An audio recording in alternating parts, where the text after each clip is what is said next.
Last night, Donald Trump dropped a statement that shocked even his closest allies. The moment I read it, I realized this wasn't just another routine update.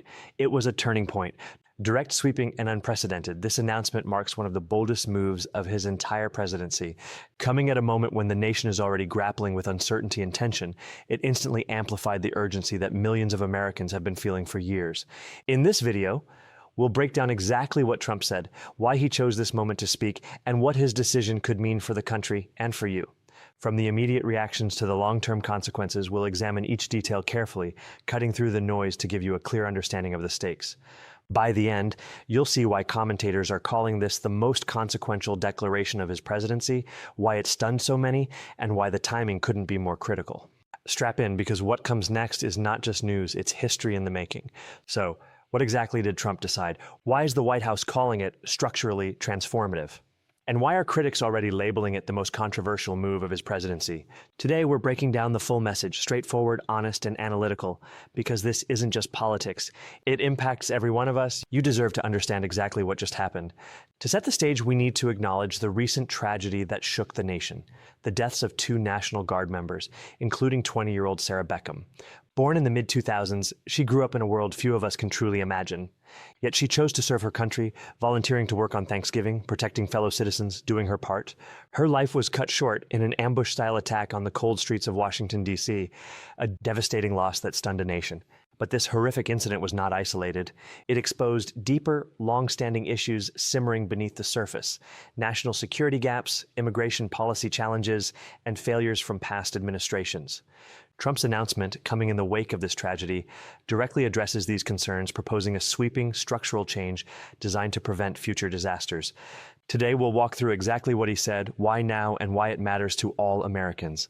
The event sparked an intense wave of public outrage, and I don't just mean partisan frustration or political posturing. This was raw, bipartisan fury cutting across every age, background, and community. Veterans called into radio shows, their voices trembling with disbelief and emotion. Parents wrote to their representatives, voicing fears for the safety of their families. Grandparents shared heartfelt stories on social media, demanding accountability and immediate action. The outrage wasn't confined to a single incident. It raised a far deeper question. How could something like this even happen? How did someone capable of ambushing American service members gain the opportunity to do so? And from that question came another. Where did the screening and vetting processes fail? How could so many people enter the country without proper evaluation or oversight? These questions resonated nationwide, echoing from small towns to major cities as Americans grappled with fear, frustration, and the urgent need for answers. Citizens demanded transparency, accountability, and solutions that would restore their sense of safety and trust in the system meant to protect them. So when the public demanded answers, the president addressed the root cause head-on. But before we get to his message, we need to understand what the administration itself acknowledged about what went wrong. Because this isn't just about one person's view. This is about documented failures that multiple officials have now admitted. Here's what we know. During the chaotic withdrawal operations a few years back, thousands of people were brought into the United States on planes. And according to internal documents that have since come to light, many of these individuals were not properly vetted. In some cases, officials didn't even know their identities. There's an email dated back in 2021 where government personnel literally asked, "Do you recognize any of these people?" Let that sink in. Imagine boarding a plane, arriving in a new country, and the people responsible for your entry don't know who you are. That's not a conspiracy theory. That's a documented admission of how disorganized and compromised the process became. These revelations have been corroborated by multiple sources, including whistleblowers and official reports, painting a picture of haste and negligence that prioritize speed over security. And it's not just about 1 or 2 people slipping through. We're talking about thousands, potentially tens of thousands entering without the kind of background checks that used to be standard. And when you bypass screening, you lose the ability to distinguish. You can't separate those who genuinely need help from those who might pose a threat, and that's where the problem lies. It's not about demonizing entire groups of people. It's about acknowledging that without proper processes, you open the door to risks that shouldn't exist. And those risks have materialized. We've seen incidents, some highly publicized, others less so, where individuals who entered through these flawed processes committed serious crimes. We've seen communities, particularly in states like Minnesota, report that they feel overwhelmed by sudden demographic shifts, by gangs, by public safety concerns that didn't exist before. Again, this isn't about blaming any one nationality or ethnicity. It's about recognizing that when systems fail, real people suffer the consequences. Families are torn apart, communities are disrupted, and trust in government erodes further with each new incident. So, with all of this pressure rising, the White House prepared a message that would stun both supporters and critics. And if you followed politics for any length of time, you know that late-night releases often signal major shifts. They're deliberate, they're calculated, and they're designed to send a message that something fundamental is changing. The tone was serious, somber, and decisive. It opened with a direct salutation to American citizens and patriots. People who, in the president's words, had been nice in allowing the country to be divided, disrupted, carved up, and laughed at by others. That language alone raised eyebrows. It was blunt, it was confrontational, and it was meant to resonate with those who felt that America had been too accommodating, too willing to absorb problems without pushing back. This opening set the stage for a broader critique of past policies, emphasizing how generosity had been exploited. The president began by addressing the scale of the foreign-born population in the United States. He stated that the official count stands at over 50 million people, most of whom he claimed are receiving some form of public assistance. Now, let's be clear, those numbers are broad estimates, and the breakdown is more complex than any single statement can capture. But the point he was making is about strain on schools, hospitals, housing, social services. He argued that American citizens, because of their generous hearts, have been quietly bearing this burden without complaint, even as it eats away at them. Think about that for a moment. If you're an American on a fixed income, you've probably noticed changes in your community. Maybe the hospital wait times are longer. Maybe the schools are more crowded. Maybe housing costs have gone up because demand has outpaced supply. These are real tangible impacts. And whether you agree or disagree with the president's framing, the underlying concern that systems are stretched is something many Americans feel. This strain isn't abstract. It's felt in everyday life, from longer lines at emergency rooms to overcrowded classrooms that hinder education. He then turned to crime and social disorder. He specifically mentioned Minnesota, where he said that hundreds of thousands of refugees from certain regions have completely taken over parts of the state. He described gangs roving the streets, people locked in their homes out of fear, and a governor he called him seriously incompetent who does nothing to address it. He didn't stop there. He singled out a congresswoman, referring to her by a nickname and criticizing her for, in his view, complaining about America while representing the very community that's causing concern. Now, here's where it's important to step back and be analytical. Is every word of that description accurate? Probably not, in a literal sense. Are there gangs in Minnesota? Yes. Are entire communities living in fear? Some residents have reported concerns? Yes. But is the entire state taken over? That's hyperbole. It's meant to paint a stark picture to provoke an emotional response. And it works because even if the language is exaggerated, the underlying issues, public safety concerns, cultural integration challenges, resource strain, are real enough that people recognize the kernel of truth. This kind of rhetoric is designed to highlight problems that have been downplayed or ignored in mainstream discourse. And then came the sentence that changed everything. The president declared that he would permanently pause migration from certain regions to allow the United States system to fully recover. He didn't just say pause, he said permanently pause. That's a significant choice of words. It suggests not a temporary hold, but a fundamental restructuring of how the country approaches immigration from specific parts of the world. He went further. He announced that he would terminate all of what he called Biden illegal admissions, including those signed through an auto-pen process, which he characterized as unauthorized. He stated that anyone who is not a net asset to the United States or who is incapable of loving the country would be removed. He called for an end to all federal benefits and subsidies for non-citizens. He promised to denaturalize migrants who undermine domestic tranquility and to deport any foreign national who is a public charge, a security risk, or, and this is the phrase that caught the most attention, non-compatible with Western civilization. These measures represent a comprehensive overhaul, targeting not just future entries, but current residents who may not meet new criteria. Let's pause here and unpack that. What does non-compatible with Western civilization mean? It's a loaded phrase. On one hand, it can be interpreted as a values-based criterion. Does someone respect democratic principles, rule of law, individual rights? On the other hand, it can be seen as a cultural or religious litmus test, which raises serious questions about fairness and discrimination. The president's message specifically mentioned Islam, stating that it has been proven to be incompatible with Western civilization, and asked rhetorically how many more times people need to hear certain phrases before acknowledging a problem. And here's the thing. To understand this moment, you don't have to agree with every word. You just have to recognize what's happening. The president is making a bet that enough Americans, especially those who feel unsafe, unheard, or overwhelmed, will support a dramatic reset. He's betting that the grief over those two National Guardsmen, combined with years of accumulated frustration, will create the political space for what he's calling reverse migration. This bet is grounded in polling data showing widespread concern over immigration and security. And that term reverse migration is worth understanding. It means not just stopping new arrivals, but actively removing people who are already here. It means reassessing legal statuses, revoking benefits, and in some cases deporting individuals who were previously admitted. It's a massive undertaking. It would require cooperation from federal agencies, state governments, courts, and international partners. And it would without question be challenged every step of the way. Legal battles would ensue, with civil rights groups filing suits and Congress potentially debating funding for such operations. So why now? Why this moment? And the answer is multi-layered. First, the tragedy provided a catalyst, a visceral, undeniable example of what can happen when vetting fails. Second, there's been a cumulative buildup of incidents and concerns that have eroded public confidence over time. Third, there's political calculation. The president is in his second term. And this is the kind of move you make when you're willing to absorb the controversy because you believe it's necessary. Fourth, there's a strategic element. By pausing and reassessing, the administration creates space to rebuild systems, improve processes, and restore, at least in theory, confidence in public safety. This timing also aligns with midterm elections approaching, where immigration is a key issue. But as with any major decision, reactions came from every direction, and those reactions came fast. Within hours of the proclamation being posted, reporters at a press conference began pressing the president on specifics. They wanted to know, are you blaming all Afghans for this one incident?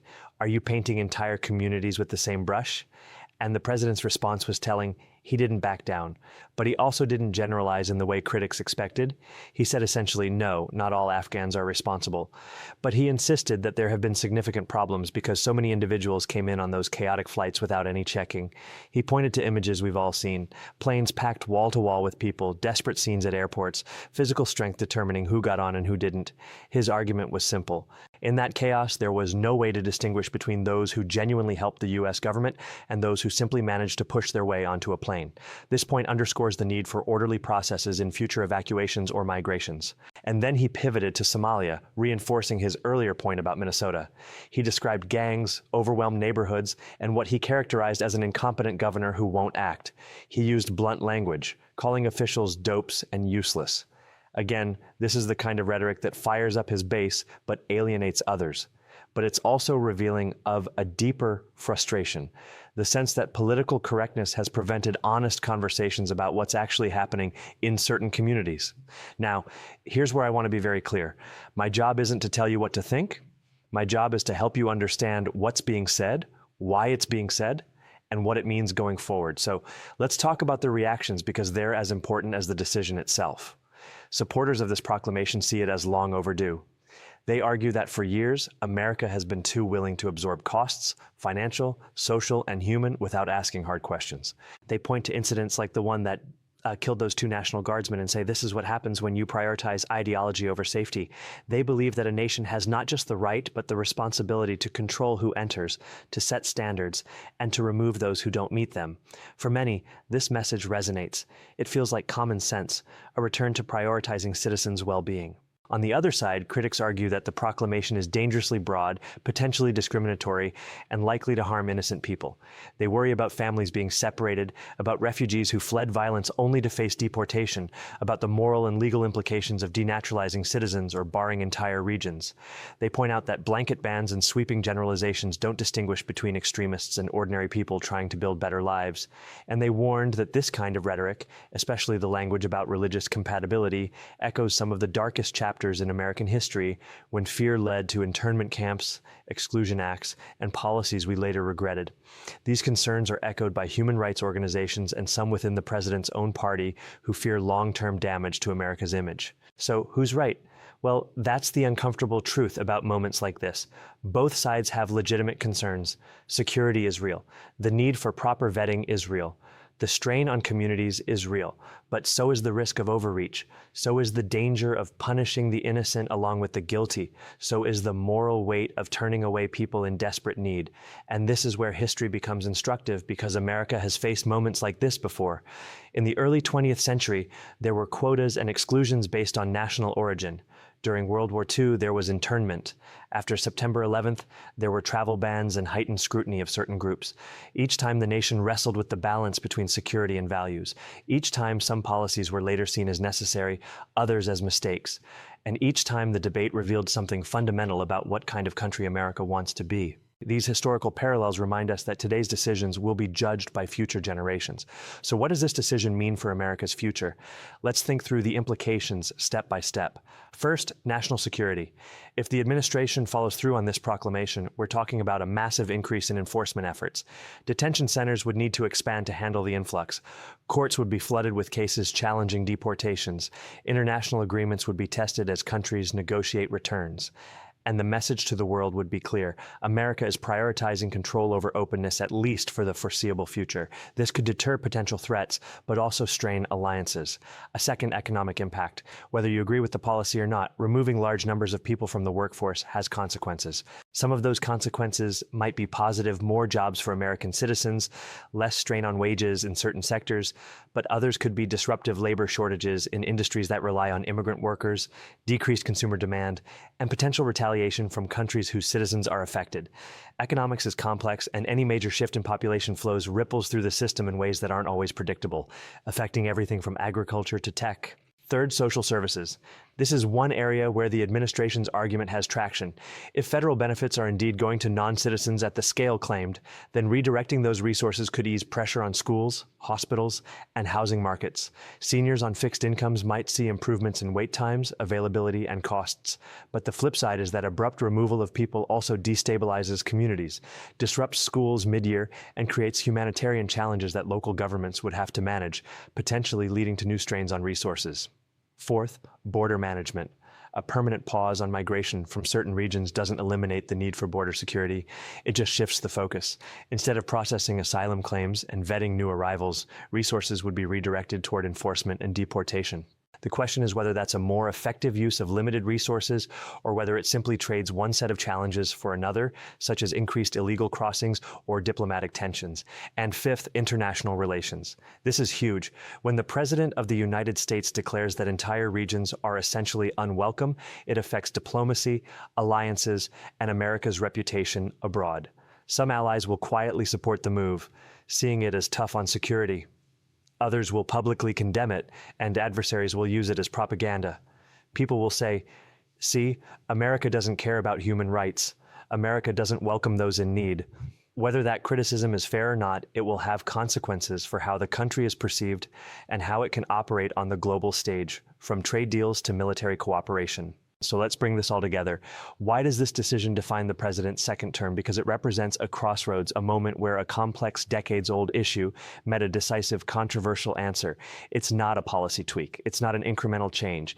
It's a fundamental reorientation of how America approaches immigration, national identity, and security. For those who support it, this is leadership.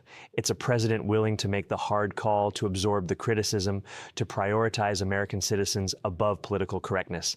It's the kind of decision they believe leaders are supposed to make in times of crisis: bold, clear, and unapologetic.